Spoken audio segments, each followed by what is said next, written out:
cutting, male and female, with tool grinding. At the end of this exercise, you shall be able to cut and match internal and external single start acme thread, cutting acme thread by tilting the compound rest method. Materials and equipment. Lathe machine, cutting tools, tapping tools, thread grinding machine, grinding wheels, calipers or micrometers. Process 1. Hold the job in 4-jaw independent chuck and through the job. Turn diameter 40 mm for possible length.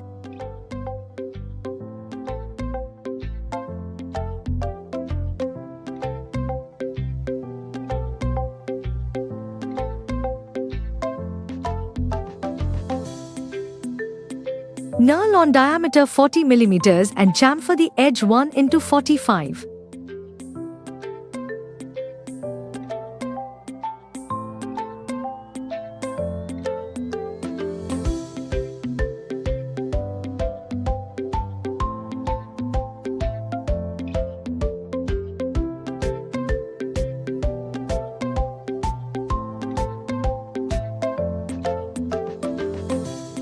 Reverse and hold on knurl diameter and through the job. Center drill the end. Finish turn diameter 32 mm for 130 mm. Step turn to 25 mm for a length of 20 mm. Form the radius groove for 7 mm width and maintain diameter 25 mm. Chamfer the end to 1:45 degree chamfer threaded end to 3:30 degree. Arrange the gear train for 5 mm pitch thread.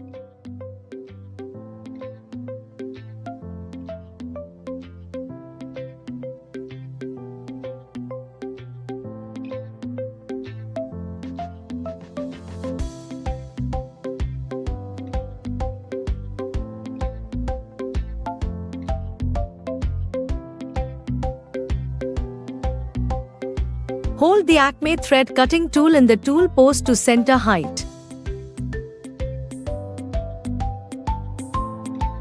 Cut external Acme thread.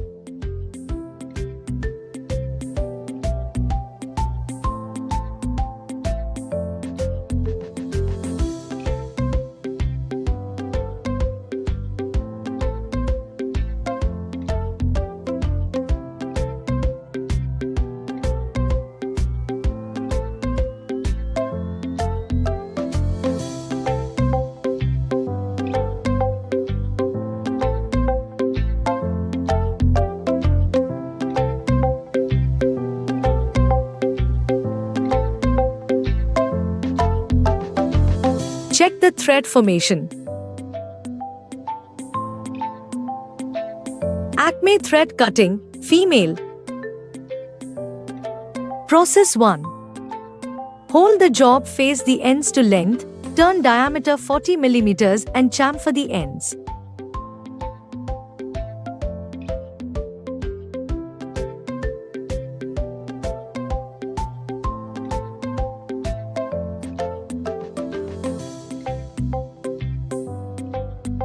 Knurl on diameter 40 mm.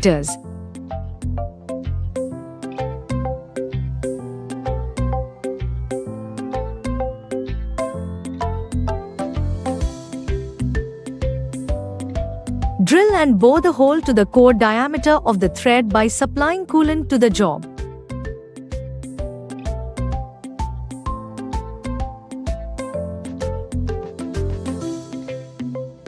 Cut internal Acme threads and match.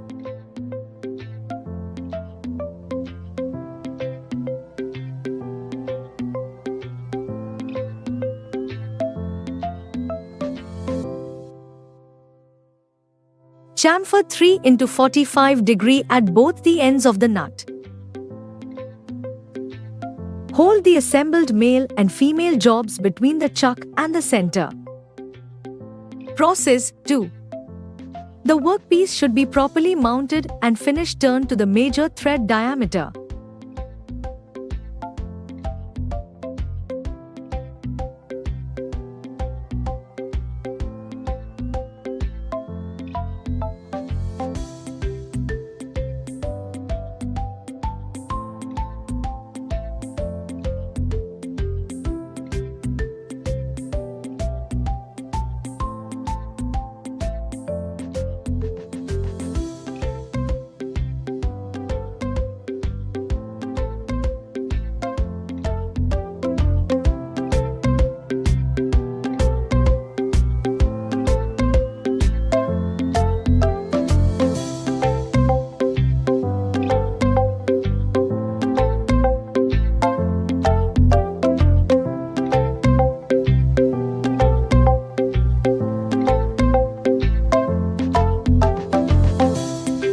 The tool should be correctly set and the compound rest swivel to the right at an angle of 14 degrees to the normal. The offset angle of 14 degrees makes the tool feed into the work at an angle. Because of the offset angle, most of the stock is removed by the left side of the tool.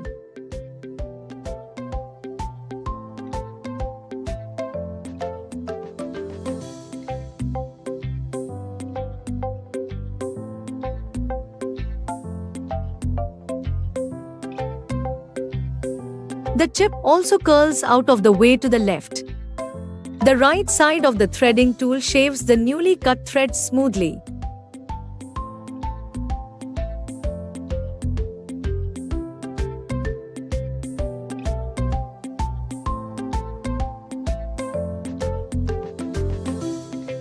Grind Acme thread tool for the required thread angle and pitch.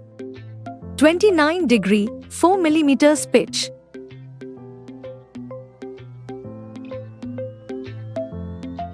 Clamp the tool in the tool post to the center height and align with the center gauge with minimum overhang.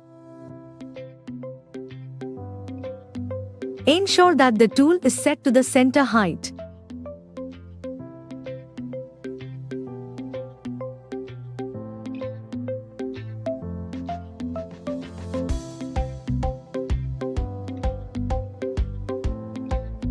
Check the diameter of the workpiece to be threaded by referring to the working drawing.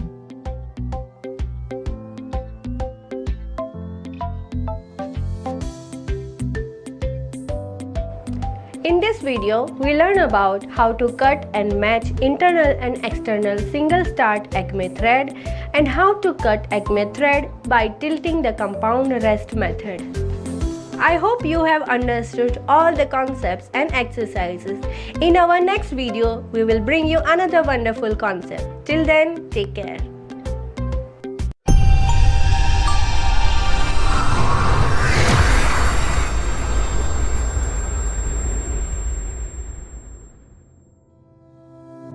Hello students, welcome to the topic of fitting of male and female threaded components. At the end of this exercise, you shall be able to assemble the Acme thread and inspect the assembly. Materials and equipment. Wrenches or spanners.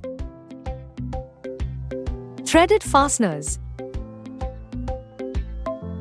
Tapping tools. Thread gauges. Calipers or micrometers.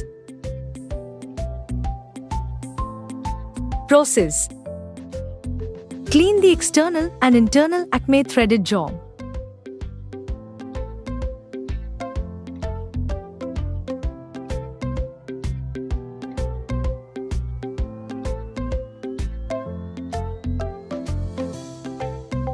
Check thread dimension, pitch and thread profile.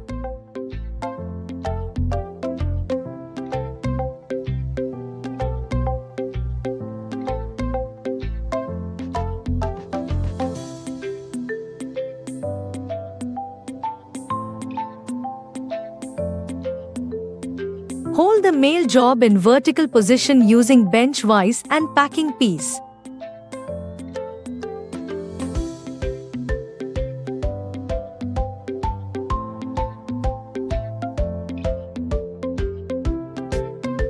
Tighten the female threaded component by rotating clockwise direction onto the male threaded component.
In this video, we learn about how to assemble the Acme thread and how to inspect the assembly. I hope you have understood all the concepts and exercises. In our next video, we will bring you another wonderful concept. Till then, take care.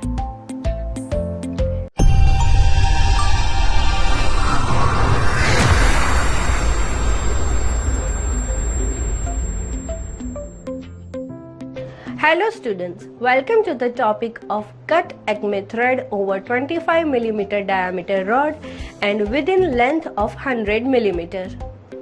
At the end of this exercise, you shall be able to set the job in between chuck and center cut external Acme thread. Materials and equipment. Large lathe. Lead screw. Acme thread cutting tool. Threading die.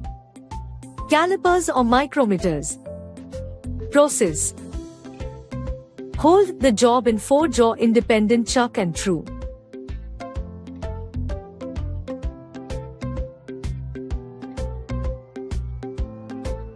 Set the tool to the correct center height.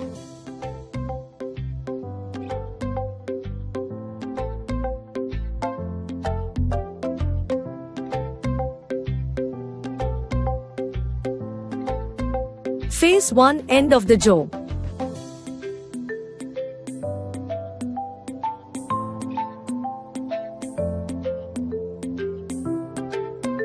Turn diameter 36 mm for possible length.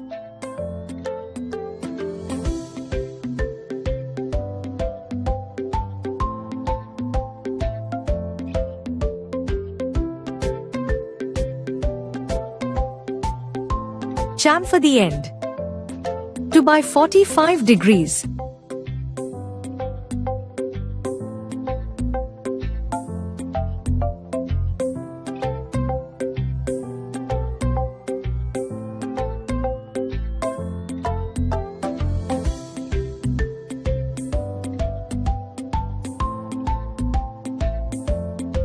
Reverse and hold the job.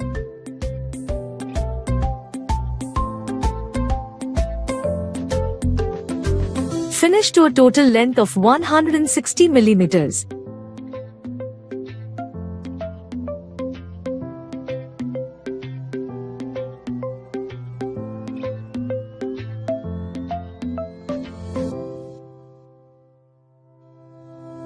Center drill the end.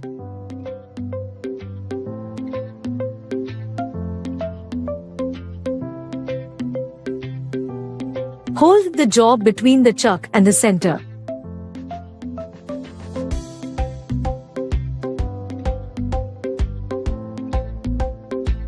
Turn 25 mm to a length of 128 mm.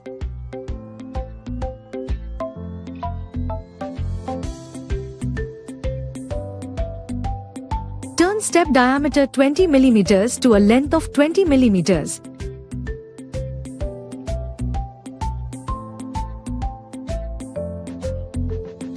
Form an undercontour with 8 mm between the head and threaded portion of the job.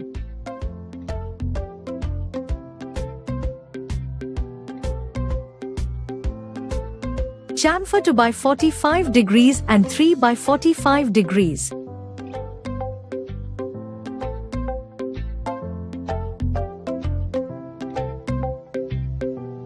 Hold the Acme threading tool in the tool post to its correct position.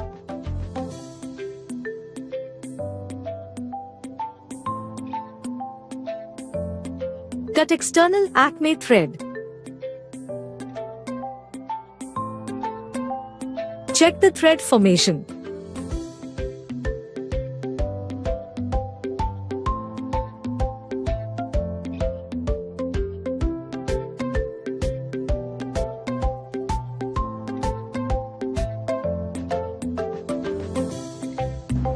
In this video, we learn about how to set the job in between chuck and center and how to cut external Acme thread.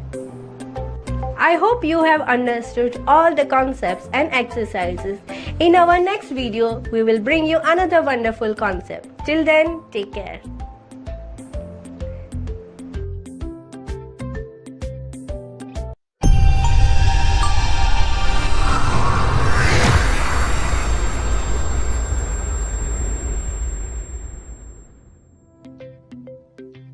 Hello students, welcome to the topic of buttress threads cutting male and female with tool grinding.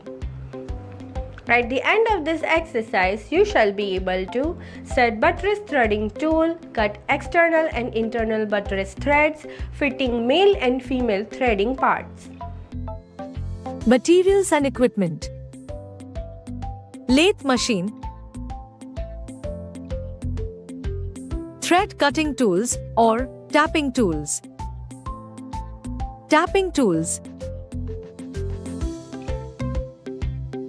Grinding machine. Grinding wheels. Calipers or micrometers. Cutting fluids. Process.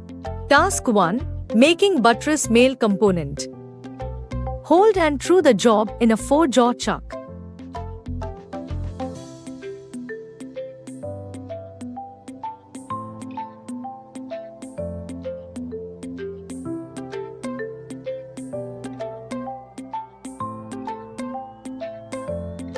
Turn diameter 48 mm for possible length.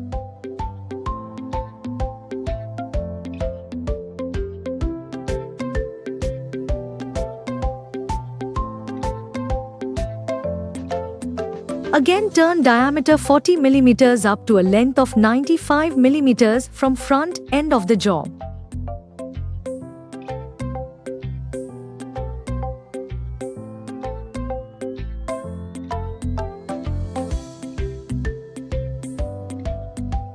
Make a step of diameter 25 for a length of 25 mm.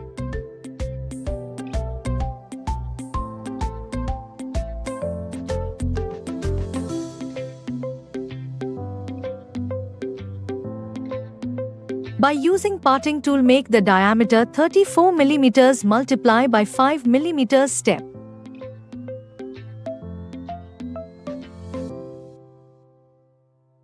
Make use of buttress thread cutting. External tool, cut the required thread to a length of 70 mm.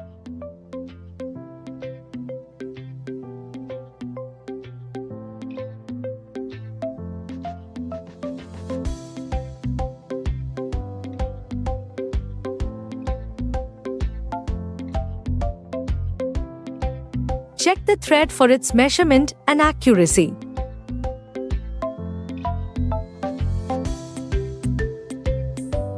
Task 2. Making buttress female component. Hold the job, face the ends to length and turn diameter 48 mm, chamfer the ends.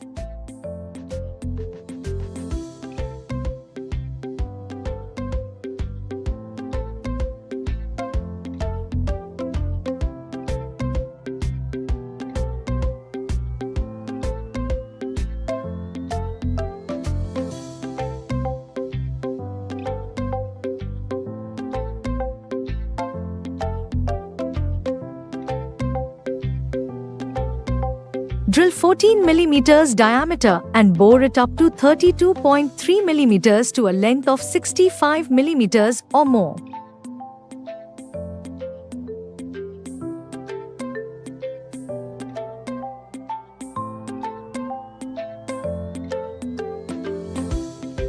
Fix the internal buttress thread cutting tool and cut to the required thread after setting the change gear train.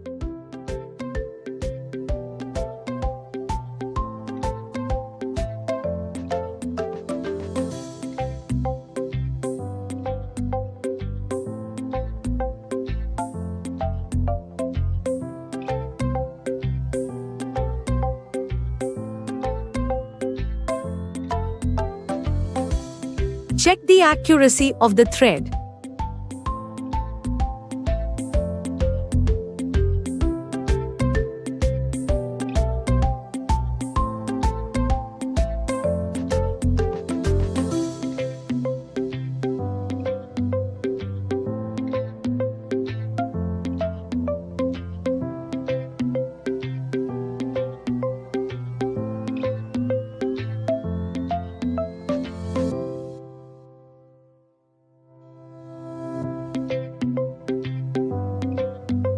Task 3. Grinding for buttress thread tool, male. Remove the excess material on the right-hand side to the required width and length by using a rough grinding wheel.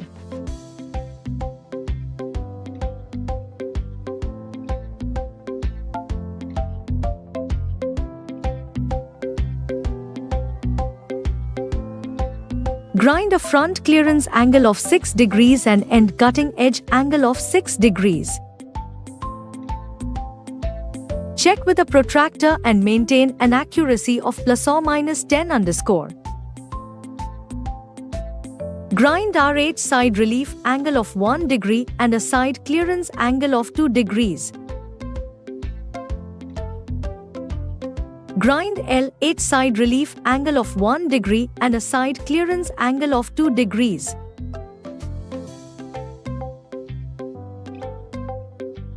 Grind to a top rake angle of 6 degrees and form angle of 45 degrees.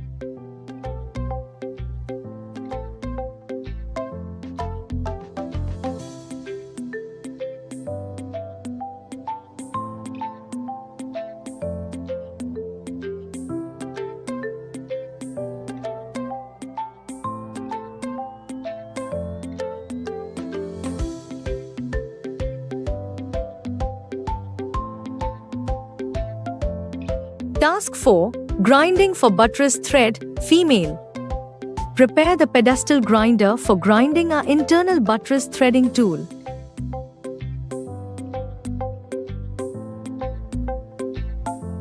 Grind bottom clearance angle of 30 degrees to 45 degrees and end cutting angle of 10 degrees.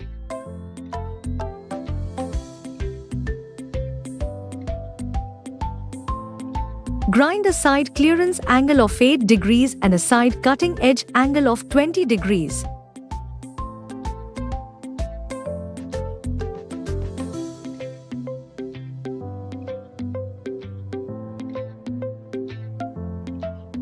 Grind a top rake angle of 10 degrees and a side rake angle of 40 _.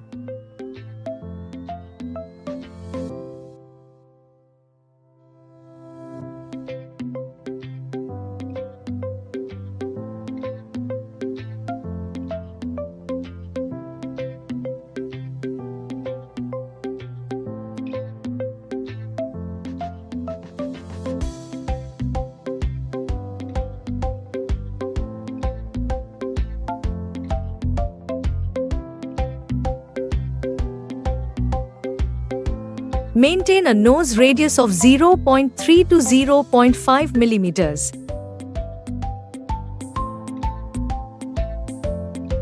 Deburr with an all-stone and check the tool profile with a tool angle gauge protractor.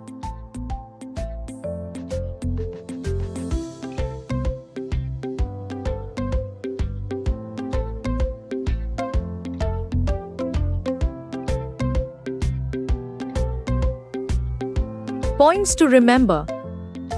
Avoid burning of tools.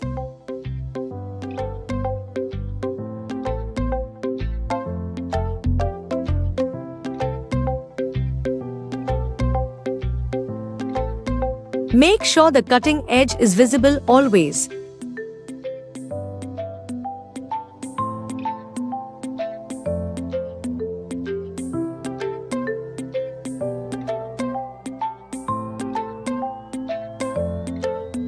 While grinding, make use of the entire width of the grinding wheel, that is, don't grind in one particular place.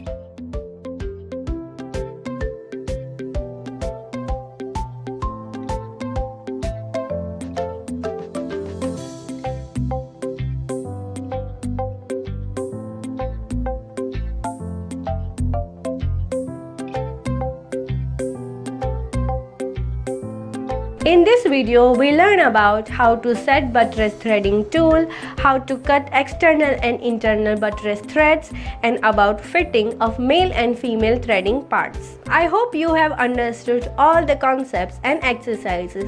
In our next video, we will bring you another wonderful concept. Till then, take care.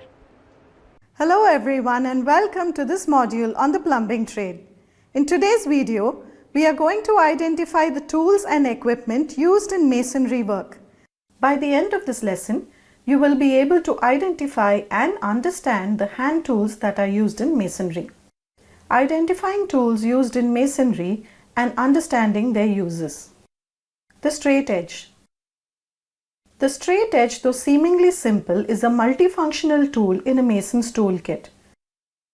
While checking squareness is its primary function, it offers a surprising range of uses throughout the construction process, like assessing the flatness of surfaces and leveling and removing excess plastering. When using a straight edge in masonry work, precaution should be taken to ensure safety, accuracy, and efficiency. Inspect the straight edge for any defects, bends, or damage that could affect its accuracy. The spirit level. Spirit levels are indispensable tools in masonry work, offering precise measurements and ensuring accuracy in various tasks. Some functionalities of spirit levels include checking surfaces for slopes and checking surfaces for flatness or uniform level.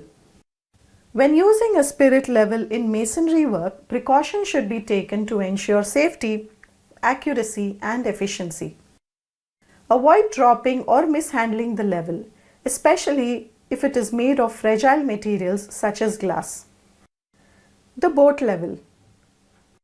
Boat levels are compact and easy to use and play a vital role in the mason's work for various tasks related to levelness and alignment. Some functionalities of boat levels include checking for flatness or uniform level of plumbing fittings after being laid, checking surfaces for slopes, and checking the flatness or uniform level of bricks after being laid. When using a boat level in masonry work, precaution should be taken to ensure safety, accuracy, and efficiency. Avoid using the level on surfaces that are uneven, sloped, or soft, as this can affect the accuracy of the measurements. Plumb bob. The plumb bob, also known as a plummet, is a simple yet essential tool in a mason's toolkit. It plays a crucial role in ensuring vertical accuracy throughout the construction process. Some functionalities of the plumb bob include checking the vertical accuracy of bricks after being laid and checking the vertical alignment of walls. When using a plumb bob in masonry work, precaution should be taken to ensure safety, accuracy, and efficiency. Ensure that the weight is securely attached to the string. Plumb rule. A plumb rule tool, also known as a plumb line, is a tool used to determine a vertical plane. Plumb rule tools are used to measure the depth of wells and shafts and checking the vertical alignment of walls. When using a plumb rule in masonry work, precaution should be taken to ensure safety, accuracy, and efficiency. Ensure that the surface on which it is placed is level. Block trowel. A block trowel, also known as a mason's trowel, is a specifically designed tool for spreading mortar on bricks and concrete blocks. Some of the functionalities of the block trowel include scooping and spreading mortar evenly, ensuring that the brick adheres properly to the mortar bed, removing excess mortar, and cutting blocks to fit tight spaces. When using a block trowel in masonry work, precautions should be taken to ensure safety, accuracy, and efficiency. Be mindful of the sharp edges of the trowel blade to prevent accidental cuts or injuries. Jointing board. A jointing board is a valuable masonry tool designed to prevent mortar from dropping during the construction process. To fill the seams between the bricks, spread mortar evenly and prevent mortar from dropping. When using a jointing board in masonry work, precautions should be taken to ensure safety, accuracy, and efficiency. Avoid overloading the jointing board with mortar, as this can make it difficult to control and may result in uneven surfaces. Steel square. The steel square, a crucial tool in masonry work, serves several purposes. It ensures corners make perfect 90-degree angles, and it guides precision cutting for bricks and blocks. When using a steel square in masonry work, precautions should be taken to ensure safety, accuracy, and efficiency.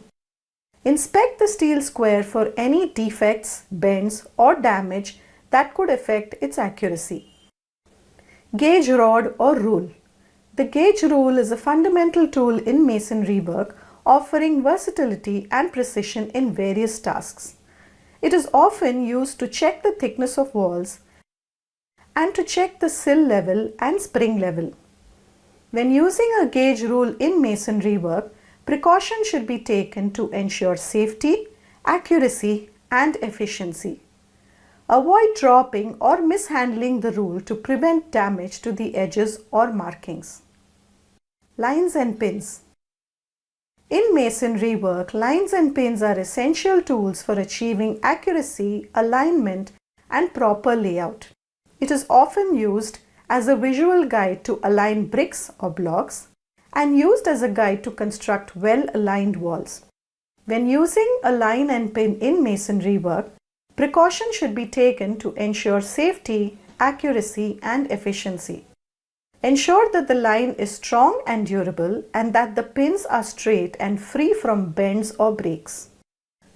Corner blocks. Wooden corner blocks are frequently utilized in masonry work for several purposes. These include ensuring that the corners of the buildings are properly aligned and used as a guide to support vulnerable joints. When using a corner block in masonry work, precautions should be taken to ensure safety, accuracy, and efficiency. Avoid dropping or mishandling the blocks. Tingle plate. A tingle plate is a small metal plate used in masonry work to prevent lines from sagging. It is used to correct the sagging of a line. When using a tingle plate in masonry work, precautions should be taken to ensure safety, accuracy, and efficiency. Remove any excess mortar or grout immediately to prevent staining or corrosion. Bolsters. Bolsters are used in masonry work for a variety of purposes, including cutting bricks and slicing mortar beds. When using a bolster in masonry work, precautions should be taken to ensure safety, accuracy, and efficiency. Always strike the bolster away from your body to prevent accidental injuries. Club hammer. Club hammers have a short handle and small head and are usually used along with a bolster to cut bricks and help remove mortar from joints. When using a club hammer in masonry work, precautions should be taken to ensure safety, accuracy, and efficiency. Position your hands away from the striking zone to avoid accidental contact with the hammerhead. Scutch. A scutch hammer is a tool used in masonry work for cutting bricks, removing mortar, and dressing bricks. It is used to trim or cut a brick or a block and to remove old or excess mortar from brick surfaces. When using a scutch hammer in masonry work, precautions should be taken to ensure safety, accuracy and efficiency. Avoid swinging the hammer too forcefully as this can lead to inaccurate strikes. In this video, we have discussed how to identify and understand hand tools used in masonry. Hope you have a clear understanding of this session. Thank you all and see you again in the next video. Hello everyone and welcome to this module on the plumbing trade. In today's session, we are going to learn to set out work with a tape, rule, square, line pin and level as per the drawing. By the end of this lesson, you will be able to mark the third line of the building, mark the fourth line of the building, drive nails on pegs, verify the diagonal distance between profile markings. The required materials and tools are builder's square steel 75 cm by 50 cm 1, nylon marking thread as required, a hammer mason or club 1.5 pounds 1, measuring tape 30 meters 1, plumb bob 1, steel tri-square 1, spirit level 1, 35 mm long and wire nails as required, wooden pegs as required, wooden profiles as required, lime powder as required. Let us now start the procedure. Mark the third line of the building. Measure an arbitrary distance of 1 meter from the boundary DC. Locate pins P5 and P6 to encompass the overall dimensions of the rear side of the building,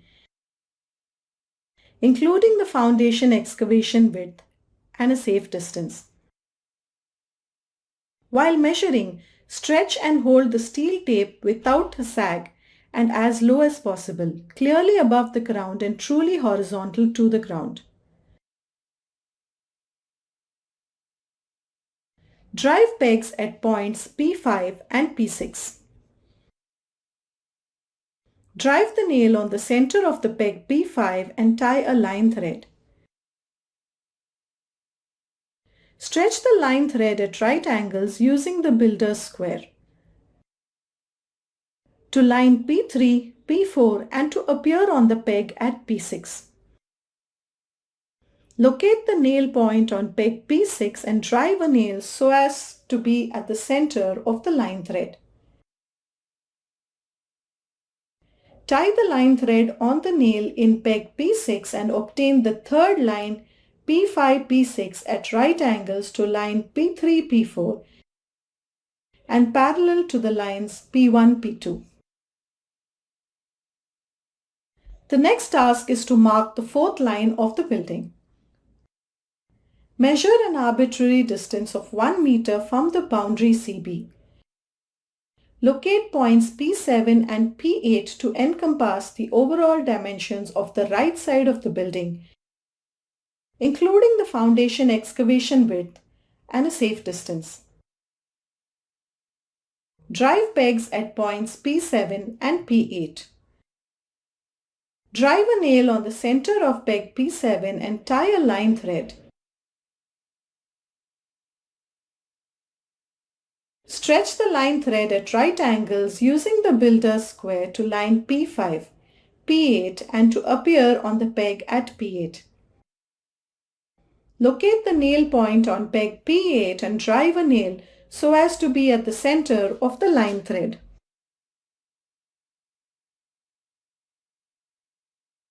Tie the line thread on the nail in peg P8 and obtain the fourth line P7, P8 at right angles to line P5, P6 and a parallel to the line P3, P4.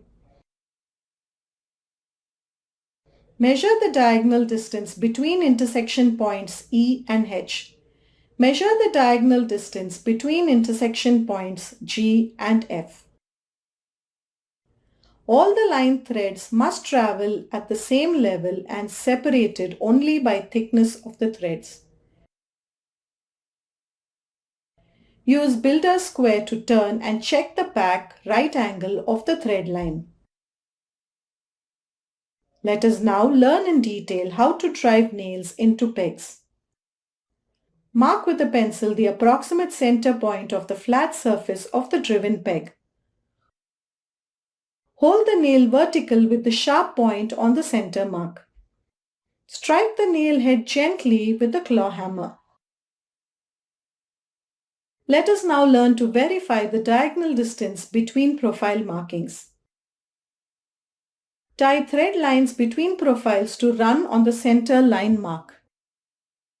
Obtain intersection points on the line thus stretched. Measure the distance between diagonally opposite intersection points. The distance between two such pairs should be equal. Let us now learn in detail how to set out a building, marking the center line layout of the building. This task will help you produce center lines of the building on the profiles and transfer center line marks on the ground. Trace the center line plan of the building and orientation of the building. Tie all line threads at the same level. Level separated only by thread thickness between pegs P1, P2, P3, P4, P5, P6 and P7, P8. Calculate half the wall width, that is 115 mm, plus the balance 2 meters of 2115 mm for locating the center line pegs for the front wall of the building. Measure the distance of 2115 mm on the line thread P3, P4 from the intersection point E and locate the drive peg P9. Repeat the process from the inspection point F and locate peg P10 and drive the nail. Now tie a line thread between P9 and P10. Mark a safe distance, say half a meter in front of peg P9 towards the building and drive a profile. Repeat the same procedure in front of peg P10 and drive another profile. Mark the center line on these profiles.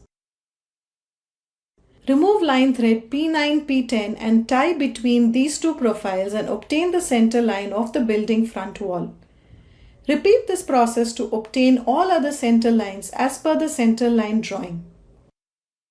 In this video, we have discussed how to mark the third line of the building, mark the fourth line of the building, drive nails on pegs, and verify the diagonal distance between profile markings. Hope you have a clear understanding of this session. Thank you all and see you again in the next video. Hello everyone and welcome to this module on the plumbing trade. In today's video, we are going to prepare cement mortars and RCC in different proportions to suit various purposes and carry out damp proofing. By the end of this lesson, you will be able to prepare mortar ingredients for a specific mix, mix mortar manually, follow appropriate safety precautions, repair damaged portions of walls, ceilings and roofs, repair dampness of floors and repair the sink bed. First, we are going to prepare cement mortars and RCC in different proportions to suit various purposes. For this, the required materials and tools are spade 1, bucket 1, mug 1, measuring box 1, mortar pan 1, mason trowel 1, GI sheets for the platform 1, cement 1 bag, sand 5 bags, water as required. Let us now start the procedure. Level the area where mixing is to be done. Place adequate number of GI sheets on the leveled ground. Bring the required quantity of sand and water near the mixing area. Measure sand using the measuring box and pour into a heap. Transport the cement bag and place it on the heap of sand. Cut open the cement bag, pour and spread the cement evenly on the sand.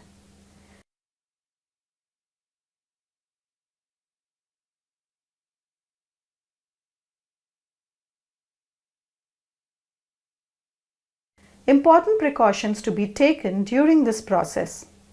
Always wear a dust mask. Cutting cement bags without damaging the bag is essential to prevent spillage and ensure efficient handling of the cement. Use a spade to dry mix the contents until a uniform color is achieved, indicating that the ingredients have been mixed properly. Add sufficient quantity of water as per the water-cement ratio to ensure the right consistency of mortar. Mix quickly to ensure that the water does not flow outside the heap. Pour the remaining quantity of water using a mug and continue to mix simultaneously. Do not use a curing pipe to add water. Keep mixing until the consistency of the mortar is uniform.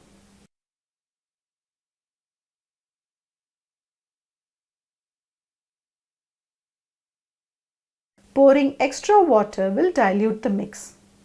Use the mortar within 30 minutes of mixing.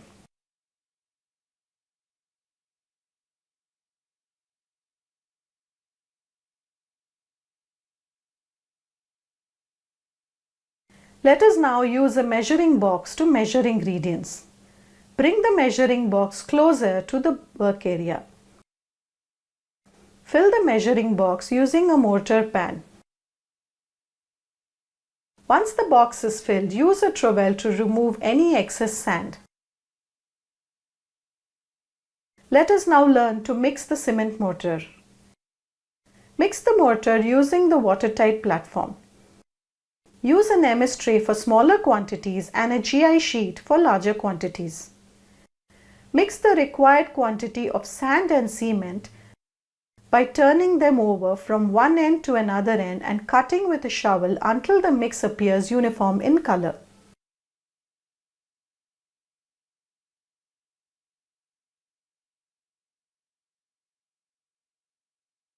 Mix the dry ingredients by turning them in opposite directions to ensure that it is well blended. Then form a heap.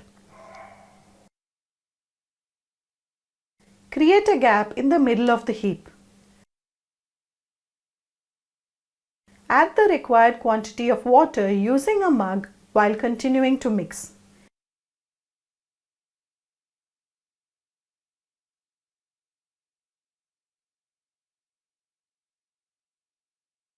Ensure to add water according to the water-cement ratio.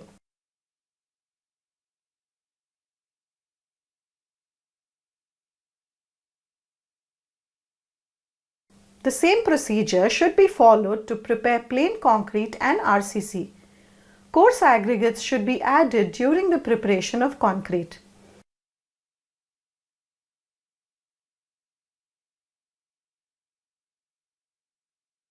The RCC or reinforced cement concrete mix ratio depends on the structural requirements and specifications of the project.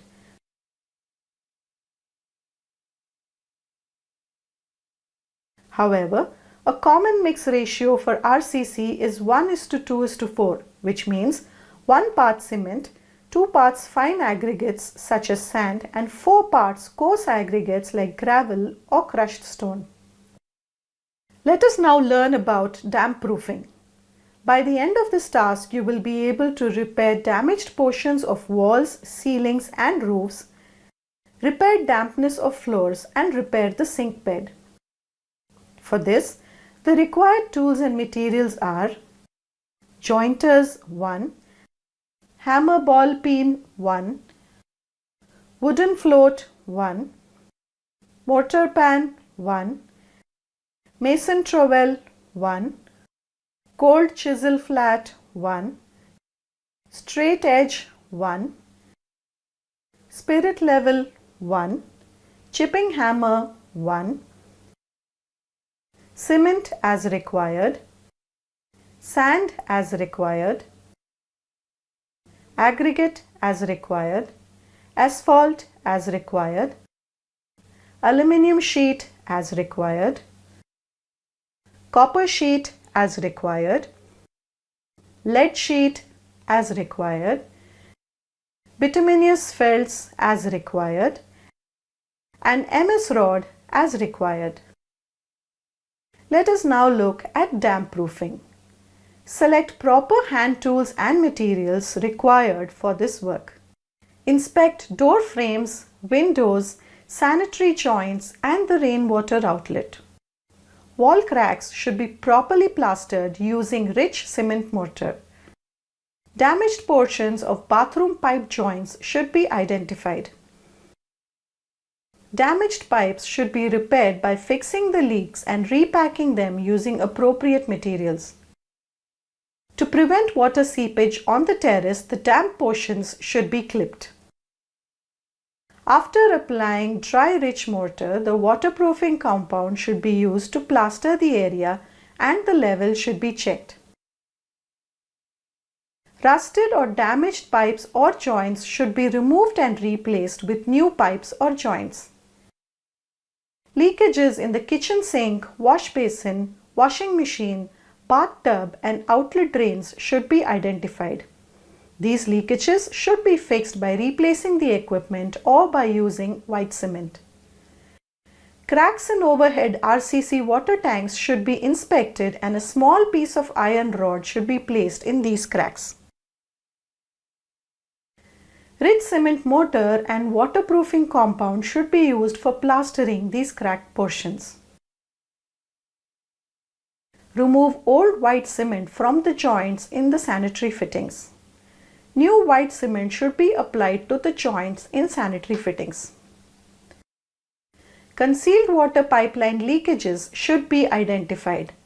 Replace the new pipelines and plaster using rich cement mortar. Inspect bathroom floor tiles, toilet floor tiles to identify leakage. Replace broken tiles by replacing new tiles and plaster joints using asphalt, aquaproof and white cement.